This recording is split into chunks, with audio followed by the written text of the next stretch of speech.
It was a quiet afternoon in a small.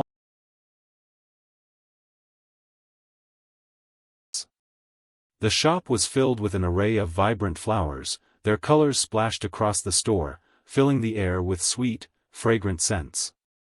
Clint Eastwood had just finished a meeting nearby and decided to stop by to buy a few flowers for his home. As he walked into the store, the gentle chime of the doorbell rang, and he was greeted by the sight of the shopkeeper arranging some fresh roses on the counter. The place was peaceful, and Clint felt a sense of calm as he perused the shelves. But then, out of the corner of his eye, he noticed a small figure standing in front of the flower display near the entrance. A young boy, no older than 8 or 9, was holding a crumpled dollar bill in his hand, staring at the roses with a longing look in his eyes. Clint observed him for a moment, curious about what the boy was doing. He was wearing ragged clothes, and his shoes looked worn out. He seemed out of place in the upscale neighborhood where the shop was located. The boy's eyes flickered back and forth between the flowers and the price tags, a look of confusion mixed with desperation on his face. Clint's heart went out to the child, sensing that something was wrong. Clint quietly approached the boy, his curiosity growing. As he got closer, he overheard the boy's soft voice as he muttered to himself. "I just want to get one for Mom," the boy whispered, as if reassuring himself. Clint bent down and gently asked, "Hey, buddy, you looking for something special?"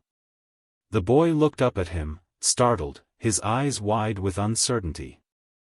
Clint smiled warmly, trying to put him at ease. "What's your name?" he asked. The boy hesitated for a moment before replying in a soft voice, "Tommy." Clint nodded. "Well, Tommy, I see you're eyeing those roses. They sure are beautiful, aren't they?" Tommy nodded, his eyes never leaving the flowers. Clint could see the longing in his eyes, and something inside him stirred.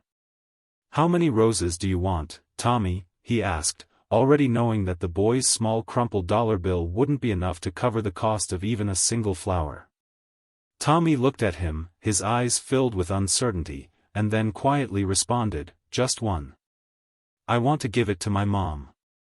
She's been really sick." Clint's heart sank as he listened to the boy's words. He could see how much this meant to Tommy, how deeply he cared for his mother. Clint glanced at the price tag on the roses, way beyond what the boy could afford. Without a second thought, Clint knew he had to do something.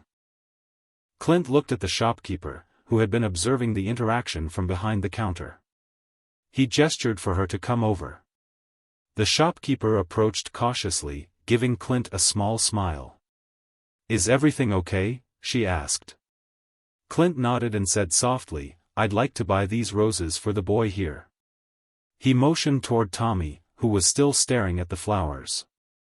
The shopkeeper's expression shifted to one of understanding, but then she glanced at Tommy's crumpled dollar bill and hesitated. "I'm afraid that won't be enough to cover even one," she said, her tone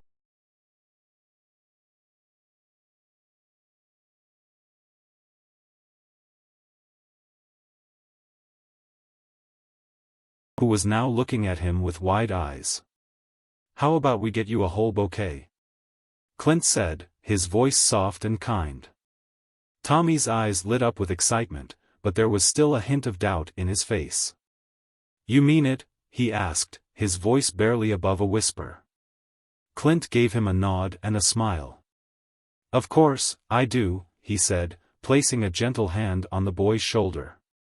The shopkeeper quickly gathered a bouquet of roses, and Clint paid for them, handing the flowers to Tommy. The boy looked at the bouquet in disbelief, almost as if he couldn't understand what was happening. As Tommy clutched the roses in his hands, Clint could see the tears welling up in the boy's eyes. "Thank you, sir." "Thank you so much," Tommy said, his voice shaking with emotion. Clint knelt down again, his heart heavy with compassion.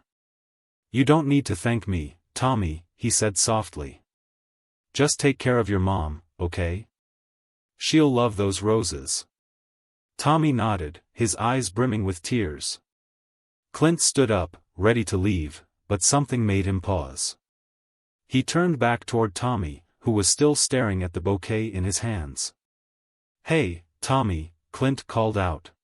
The boy Subscribe to my looked up, channel. and Clint gave him one final smile.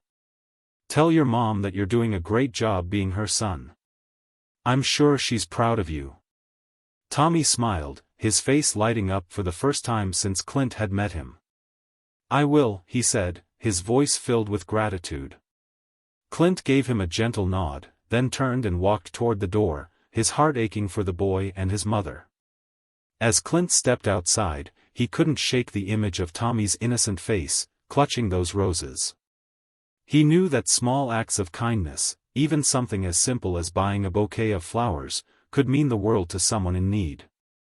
Clint's instincts told him that this moment would stay with Tommy for a long time, and with him too. Clint had barely stepped out of the flower shop when his phone buzzed. He checked the screen, seeing a text message from a close friend, but his mind kept drifting back to Tommy and his mother. He had done something small, something that seemed so insignificant, yet it had made a world of difference to that boy. It was moments like these that reminded Clint of what really mattered: kindness, compassion, and the power of helping someone in need. Subscribe He got to my into channel. his car and started the engine, but as he drove away, he couldn't help but wonder about the boy's story. What was going on with his mother? Why did he have to buy roses for her?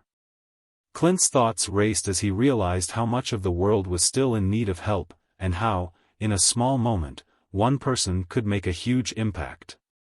He knew that Tommy would cherish those roses, and maybe, just maybe, they would bring a little bit of light to a dark time. If you've ever experienced a moment that touched your heart, let us know where you're watching from in the comments below. And make sure to subscribe and hit the bell icon so you never miss a story like this one.